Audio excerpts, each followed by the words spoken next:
Olá, realeza desse canal. Sejam todos muito bem-vindos a mais um vídeo da playlist Príncipes Reais. Entre e fique à vontade para conhecer melhor Sua Alteza Real Luís Fernando Maria Zacarias de Galliera de Orleans e Bourbon, príncipe da França, sendo príncipe de Orleans e infante da Espanha, apesar de que mais tarde ele perderia esse título.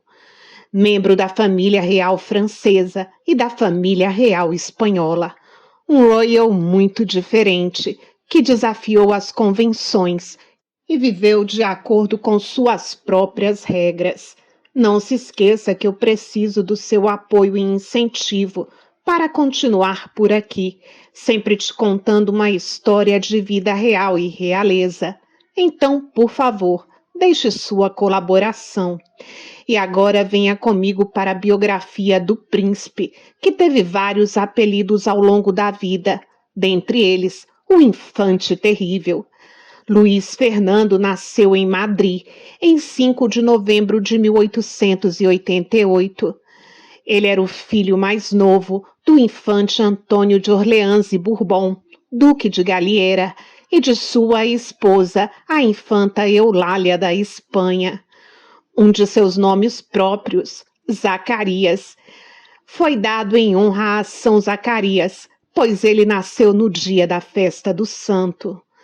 Celebrou-se o seu batismo no dia 2 do mês seguinte, no Palácio Real, com grande pompa, e a presença da rainha Maria Cristina e do rei Afonso XIII, seu primo, que então contava apenas com 2 anos de idade. Luís Fernando nasceu com uma malformação geniturinária que o impedia de urinar normalmente. A ninguém foi revelada essa circunstância e um historiador só descobriu o fato ao examinar a correspondência privada de seus pais. Aparentemente, o infante foi operado para tentar sanar esse problema em mais de uma ocasião. Ele tinha por irmão mais velho Afonso, herdeiro do título de seu pai de Duque da Galliera, nascido em 1886. Era neto da rainha Isabel II da Espanha e bisneto do rei Luís Filipe I da França. Sua infância transcorreu entre Servilha, onde residiam os seus avós, Paris e a Baviera. Passava muito tempo na residência de sua tia, a infanta Paz de Bourbon, como mostra a correspondência da época. A relação entre tia e sobrinho era excelente, tornando-se Dona Paz, de fato, um dos poucos apoios dentro de sua família, com os quais Dom Luís Fernando contaria ao longo de sua vida. Uma legião de professores particulares cuidou de ensiná-lo idiomas, o que fez com que ele alcançasse desde muito jovem um domínio espetacular do inglês, francês, alemão e do idioma materno, idiomas que falava com grande fluência, mudando de um para o outro com muita facilidade. Para afastá-lo dos conflitos entre seus pais, Luís Fernando e seu irmão foram enviados para a Inglaterra para serem educados pelos jesuítas. Eles permaneceram por lá até 1904. Ele, ao contrário de seu irmão, não se destacava por seu brilho acadêmico, conseguindo, na maioria das vezes, aprovações raspadas. Provavelmente, um dos fatores desse desempenho medíocre foi o impacto que teve em sua vida o divórcio de seus pais no ano de 1900. Dom Luís Fernando tomou claramente partido de seu pai, a quem adorava, e contra sua mãe, com quem progressivamente perderia o contato. O infante, muito pouco interessado nos estudos, ou como no caso de seu irmão, em seguir uma carreira militar, preferia viver de rendas, uma vez que havia recebido heranças substanciais. O fato de que o infante levava uma vida ociosa, em oposição a seu irmão, que avançava aos trancos e barrancos na escola militar e, sobretudo, de que criticava abertamente sua mãe, começaram a provocar suspeitas no palácio. Chamavam-lhe em Madrid o rei dos maricas. A desconfiança aumentou quando o infante comunicou à sua mãe sua intenção de se tornar um ator. Sua mãe se opôs ferozmente. A infanta Eulália o proibiu de seguir a carreira de ator, o que gerou no jovem um ódio terrível. Por outro lado, a infanta Eulália não aceitava a manifesta homossexualidade de seu filho e se recusava a reconhecer o que para todos era evidente. No entanto, Dom Luís Fernando, com o apoio da sua tia, Dona Paz, seguiu para Paris, onde pretendia desenvolver sua vocação no mundo do entretenimento. Assim, ele começou a protagonizar uma vida turbulenta e polêmica, na qual abundavam escândalos e infortúnios. Era simpático e mundano, transgressor em todas as facetas de sua vida, e dançava tango como ninguém. Cobrava para participar de alguns eventos e conseguia que seus amigos ricos financiassem os seus caprichos. Foi relações públicas do Hotel Marigny. A vida na França era um ar fresco para o infante, que começou a frequentar locais de vida noturna com assiduidade, gastando grandes somas de dinheiro e logo esquecendo dos seus planos de se formar como ator. Dom Luís Fernando residia entre um palácio no centro da cidade e um quarto no Hotel Ritz. Elizabeth Gramont, duquesa de Clermont-Tonnerre, que narrou vários aspectos da vida parisiense em suas memórias, escreveu sobre ele, abre aspas, o infante foi certamente a criaturinha mais divertida e cínica que já divertiu Paris. Magro, pálido, redondo e com olhos inquietos como um pássaro, com aparência taciturna, com mãos adoráveis, ele passeava com sua pequena pessoa real nos salões e afundava como uma criança abandonada aos pés de alguma boa dama e lamentava sua sorte. Fecha aspas. Em pouco tempo, Dom Luís se tornou presença regular na alta sociedade parisiense. As festas se sucederam e, com elas, os excessos de todos os tipos.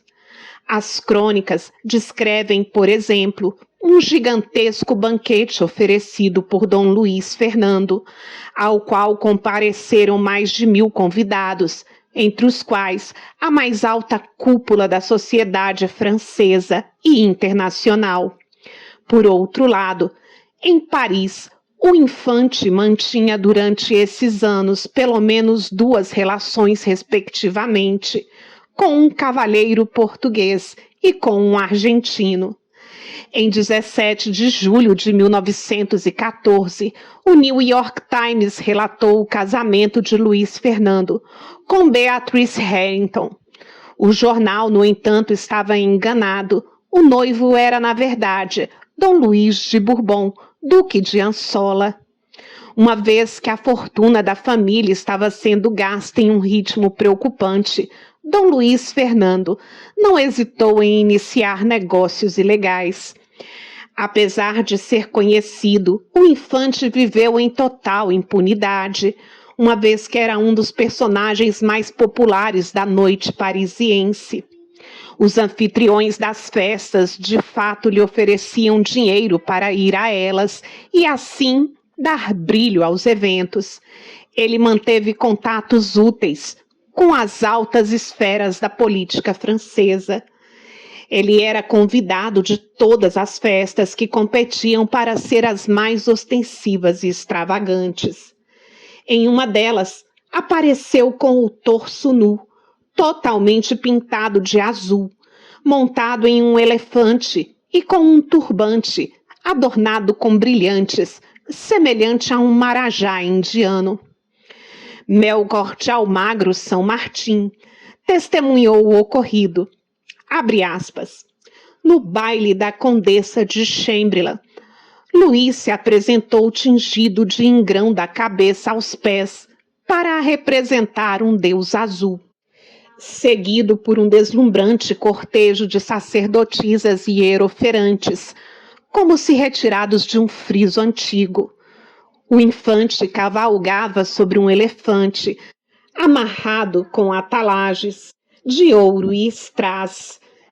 Ele fez sua entrada cobrindo a cabeça com um turbante verde e coberto de garças presas por fechas de diamantes enormes. Fecha aspas. Desde então, ele foi ligado a todos os tipos de fatos que fizeram rios de tinta correrem nos jornais do mundo. Seu irmão mais velho e seu primo, o rei, realmente o desprezavam e Luís Fernando se vingava com ironias. Ele permanecia em sua vida repleta de excessos, substâncias, álcool e sexo indiscriminado. Havia também o seu gosto pelo jogo, que sempre o deixou à beira da ruína. No entanto, em 1924, a vida de excessos terminaria abruptamente, quando o infante foi expulso da França, após um incidente nunca esclarecido, em que um jovem marinheiro perdeu a vida na casa de Dom Luís Fernando. Segundo relatos, junto com seu amigo e amante, Antônio de Vasconcelos, em uma noite de festas, um marinheiro bonito, a quem ele e Vasconcelos haviam convidado para participar de uma festinha mais íntima, morreu durante um momento de muita paixão. Sei que vocês me entendem. Supostamente envolvido no comércio de substâncias ilegais, ele foi colocado para fora. Um jornalista comentou, abre aspas, a difícil situação do príncipe Luís Fernando é mais do que uma mera diversão ou um episódio escandaloso. É provável que seja parte do capítulo final da queda da família real mais antiga e desacreditada do mundo, os Bourbons. Os Bourbons ainda mantêm um pouco de seu poder e muito de sua fortuna, e se divertem da mesma forma que faziam há séculos atrás. Fecha aspas. O grande Talleyrand disse sobre os Bourbons depois que eles retornaram ao trono, abre aspas, eles não aprenderam nada, nem esqueceram nada, fecha aspas.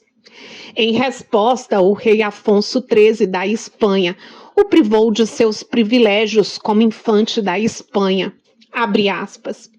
Em resposta à conduta observada de Dom Luís Fernando Maria Zacarias de Orleans e Bourbon, o que não lhe permite suportar com dignidade as honras e favores que por mim lhe foram concedidos, eu decreto o seguinte: Dom Luís Fernando Maria Zacarias de Orleans e Bourbon é privado das prerrogativas, honras e outras distinções correspondentes à condição de infante da Espanha, que lhe foram concedidas por decreto real, datado de 4 de novembro de 1888. Fecha aspas. Em resposta a tal afronta, Luís Fernando lançou uma profecia. Eu nasci e morrerei infante da Espanha, como você nasceu, e morrerá rei da Espanha. Muito tempo depois de seus súditos lhe darem um chute na bunda, que você merece. Ele instalou-se, então, em Bruxelas, mas em terras belgas não foi bem recebido e rapidamente se mudou para Portugal. Dom Luís Fernando não foi afetado nem um pouco pela humilhante perda de honra executada pelo rei e continuou com sua vida de várias desordens. Em março de 1926, ele foi preso na fronteira entre Portugal e Espanha, disfarçado de mulher. Alguns bens contrabandeados foram encontrados em sua posse. Ele não chegou ao destino final e a sua história foi capa de jornais. Em 1927, ele deixou Portugal e dirigiu-se para a Itália. Em sua estadia por lá, também tentou cometer um golpe com cheques sem fundos. Ele supostamente viajou para a Itália na companhia de um poeta português, Antônio Boto. Em 1929, foi relatado que Luiz Fernando estava noivo de Mabel Gilman Corey, uma atriz da Broadway, ex-esposa de William E. Corey, um magnata do aço.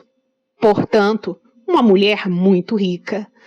Ambos mantiveram uma amizade por anos. O link acabaria com os problemas financeiros dele e daria à atriz acesso ao desejado mundo da aristocracia europeia. No entanto, depois de anunciar o noivado, Dona Eulália apareceu repetidamente na imprensa, entusiasmada com a ideia de que seu filho finalmente colocaria sua vida nos trilhos. Porém, os noivos não chegaram a um acordo financeiro e o casamento nunca aconteceu.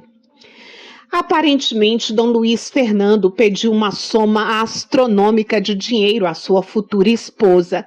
Diante da recusa dela em pagá-lo, o casamento foi cancelado. Em julho de 1930, foi anunciado um noivado entre Luiz Fernando e Marie Constante Charlotte Say, princesa viúva de Broglie, proprietária de uma imensa fortuna. Luiz Fernando tinha 41 anos, enquanto Marie tinha 73.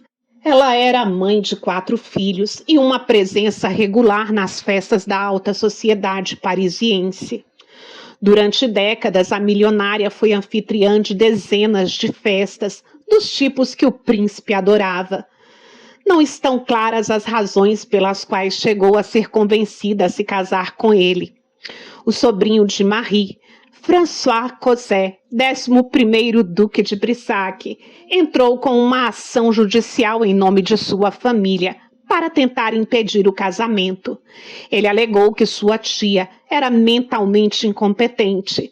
Marie afirmou que havia pensado no casamento 12 anos antes, mas havia o atrasado por causa de seus netos.